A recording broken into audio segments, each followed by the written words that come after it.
Assalamualaikum warahmatullahi wabarakatuh. Bertemu lagi di channel Aryadin. Kali ini saya akan membagikan prediksi soal P3K Guru SD tahap 3 yang selama ini agak vakum lama ya untuk prediksi soal-soal.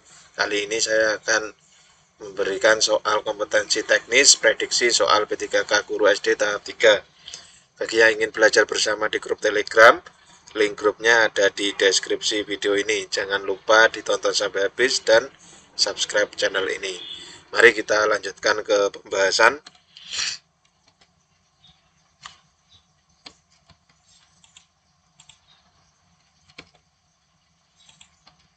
Soal nomor 1.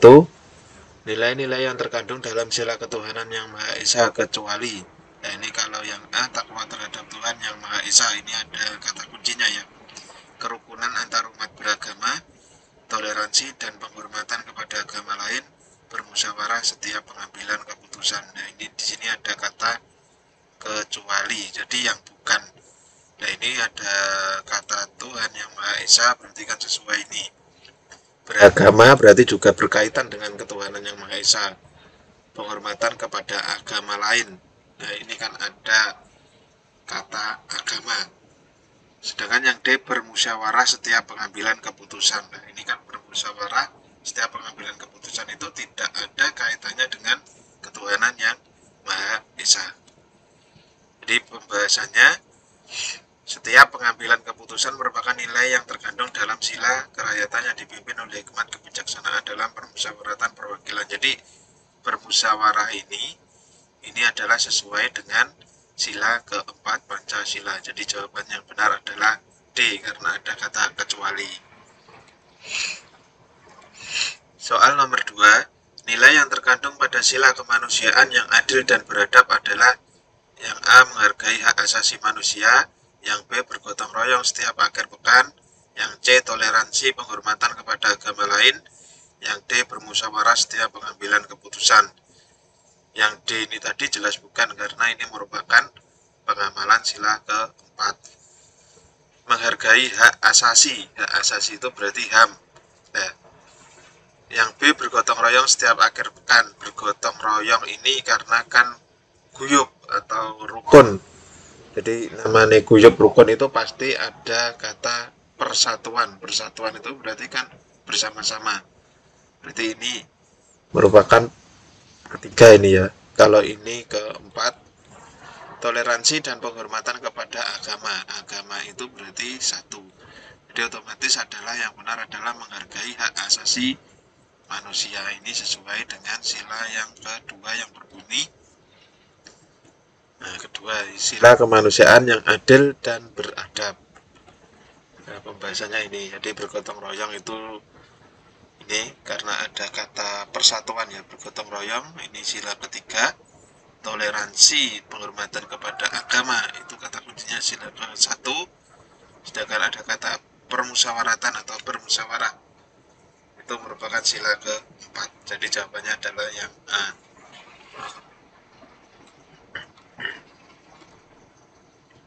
Soal nomor 3, perhatikan gambar di bawah ini. Gambar di atas merupakan cerminan dari sila Pancasila. A, ketuhanan yang Maha Esa. B, persatuan Indonesia. C, kemanusiaan yang adil dan beradab. D, kerakyatan yang dipimpin oleh hikmat kebijaksanaan dalam permusyawaratan perwakilan. Kalau ini jelas ya, karena ini ada gambarnya adalah orang yang membawa kitab suci ini. Nah, ini kan semuanya membawa kitab suci. Berarti kalau berkaitan dengan kitab suci pasti itu adalah pengamalan dari atau cerminan dari sila Pancasila. Sila pertama yaitu ketuhanan yang Maha Esa. Soal nomor 4, perhatikan paragraf berikut. Jagung merupakan salah satu tanaman yang dijadikan bahan makanan pokok di berbagai negara, salah satunya di Indonesia. Di Indonesia, penduduk Pulau Madura menjadikan jagung sebagai makanan pokoknya. Jagung merupakan salah satu tanaman penghasil karbohidrat yang sangat diperlukan oleh tubuh. Informasi penting apa yang didapat dalam paragraf di atas? Yang A, jagung merupakan makanan pokok. Coba kita bahas, jagung merupakan makanan pokok. Nah, di setiap semua kalimat itu pasti ada kata makanan pokok. Nah ini makanan pokok. Jadi semua kalimatnya itu ada makanan pokoknya. Yang B, jagung merupakan makanan pokok berbagai negara. Nah ini. Yang C, jagung merupakan salah satu tanaman penghasil karbohidrat yang sangat diperlukan oleh tubuh. Yang D, jagung merupakan makanan pokok Pulau Madura. Nah ini tidak hanya Pulau Madura ya. Jadi jawaban yang tepat yaitu yang A, jagung merupakan makanan pokok karena setiap kalimatnya pasti ada kata makanan pokok. Nah di sini ada jagung. Nah ini ada dua ya. Kalau untuk yang B, jagung merupakan makanan pokok berbagai negara. Nah di sini kan tidak hanya membahas negara mana saja, hanya Indonesia. Bahkan ada di Pulau Madura itu. Jadi ini bukan ini ya. Jadi yang ini bukan. Jagung merupakan salah satu tanaman penghasil karbohidrat. Itu kan hanya tambahan informasi yang bawah saja. Tapi kan yang utamanya jagung merupakan makanan pokok. Jadi ini juga bukan. Jagung merupakan makanan pokok Pulau Madura. Ya tentu kan tidak hanya Pulau Madura saja karena ada di berbagai negara. Jadi jawaban yang tepat adalah yang A. Soal nomor 5, perhatikan paragraf berikut. Dataran tinggi adalah daratan luas dengan ketinggian lebih dari 200 meter di atas permukaan laut. Beberapa dataran tinggi di Indonesia adalah dataran tinggi Dieng di Jawa Tengah, dataran tinggi Malang, dan dataran tinggi Tengger di Jawa Timur. Kemudian dataran tinggi Alas di Aceh dan dataran tinggi Buni di Sulawesi Selatan. Jenis tumbuhan di dataran tinggi adalah teh, kopi, cengkeh, buah-buahan, dan sayuran. Informasi apa yang terdapat dari paragraf di atas? Yang A, jenis tumbuhan di dataran tinggi adalah teh, kopi, cengkeh, buah-buahan, dan sayuran. Nah di sini sebenarnya yang paling utama itu ini kan jenis tumbuhannya ini hanya sebagai kalimat pelengkap atau gagasan pendukungnya saja. Nah, jadi ini informasinya tidak lengkap kalau yang hanya jenis tumbuhan. Kemudian dataran tinggi Dieng, Jawa Tengah, dan dataran tinggi Malang. Ini juga terpotong ini ya. Karena dataran tinggi tidak hanya di Jawa Tengah dan di Jawa Timur. Ada di Aceh dan Sulawesi Selatan. Yang C, dataran tinggi adalah daratan luas dengan ketinggian lebih dari 200 meter. Nah, ini tentu hampir benar ini karena dataran tinggi adalah daratan luas dengan ketinggian lebih dari 200 meter. Tetapi informasinya tidak hanya itu saja.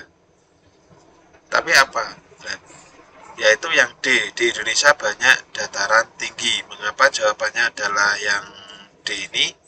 Nah, karena seperti di soal nomor 4 tadi, karena kebanyakan itu membahas tentang dataran tinggi. Mulai dari pengertian dari dataran tinggi, kemudian mana saja dataran-dataran tinggi di Indonesia, dan yang terakhir adalah tumbuhan yang hidup di dataran tinggi itu apa saja. Nah, jadi di Indonesia banyak dataran tinggi, jadi pembahasannya mulai dari pengertiannya dataran tinggi, di mana banyak dataran tinggi, kemudian tumbuhan-tumbuhan apa. Nah, jadi yang lebih lengkap adalah yang D. Soal nomor 6, ASEAN didirikan pada tahun A 1965, B 1967, C 1956, D 1976. Nah, pembahasannya ini pada tahun 1967, jadi jawabannya adalah yang B. Berdirinya ASEAN diawali dengan pertemuan antara 5 menteri luar negeri di Bangkok, Thailand ini ya, yang berlangsung pada 5-8 Agustus 1967.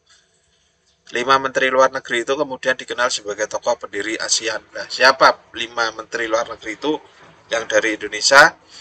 Yaitu lebih kita kenal Adam Malik, kemudian Malaysia Tun Abdul Razak, yang Singapura S. Rajaratnam, yang Filipina Narcisco Ramos, dan terakhir dari Thailand yaitu Thanat-Khoman. Jadi yang mengawali berdirinya ASEAN ini bukan dari kepala negara atau kepala pemerintahan ya, tetapi malah dari menteri luar negeri, yaitu 5, yaitu dari Indonesia, Malaysia, Singapura, Filipina, dan Thailand. Dan sekarang sudah berkembang banyak ya, hampir semua negara Asia Tenggara sudah masuk ASEAN. Soal nomor 7, perkembangbiakan yang terjadi melalui proses penyerbukan dan pembuahan adalah A. Perkembangbiakan generatif, perkembangan manipulatif, C. Perkembangbiakan vegetatif, D. Perkembangbiakan reduktif. Nah, ini melalui proses penyerbukan dan pembuahan, berarti ini melalui perkembangbiakan kawin ini ya. Jadi jawabannya adalah yang generatif, yaitu yang A. Perkembangbiakan generatif adalah cara berkembang biak secara seksual atau melalui perkawinan. Jadi ada tentunya kalau tumbuhan ada bunganya. Dan proses ini biasanya terjadi pada tumbuhan berbiji. Nah, ini misalnya mangga, jambu.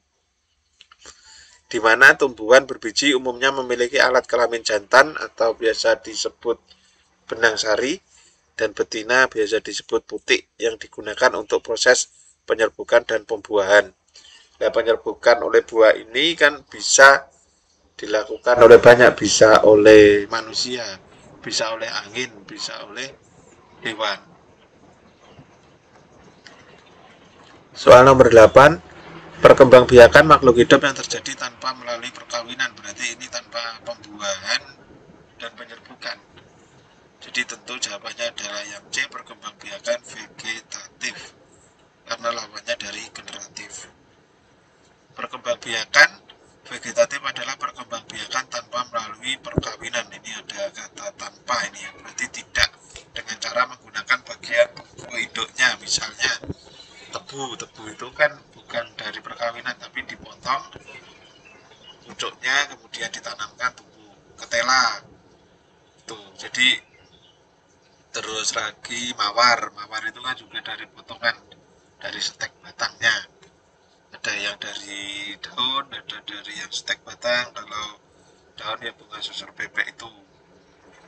Lanjut ke soal nomor 9. Kota di Malaysia yang terdaftar dalam UNESCO World Heritage yaitu A. Joss Stone, C. Joss Wood, B. Joss Park, D. Joss Hill. Jawabannya adalah yang Joss Stone ini, yang A. Di kota di Malaysia yang terdaftar pada UNESCO World Heritage adalah Melaka dan Joss Stone. Dalam daftar UNESCO disebutkan sebagai kota bersejarah di Selat Malaka. Malaka and Joss Stone, Historic Cities of the Strait of Malacca. Jadi ada dua, yaitu di Malaka dan Joss Stone. Jadi pilihannya hanya yang A, yaitu Joss Stone. Soal terakhir nomor 10, perhatikan gambar di bawah ini. Gambar di atas merupakan ikon dari negara, ini jelas ya, singa ini, berarti dari negara Singapura, namanya Merlion ini ya. Merlion yang menggabungkan simbol ikan dan singa adalah ikon Singapura. Nah, kalau negara Indonesia ini Monas, kalau Malaysia ini Petronas Menara Kembar, sedangkan Vietnam ini Halong Bay, ini Teluk itu. Yang terakhir dari Thailand itu Grand Palace-nya yang terkenal atau ikonnya. Cukup sekian penjelasan dari saya, ada kurang lebihnya saya mohon maaf. Jangan lupa subscribe untuk mengetahui soal-soal berikutnya. Saya kira cukup sekian. Wassalamualaikum warahmatullahi wabarakatuh.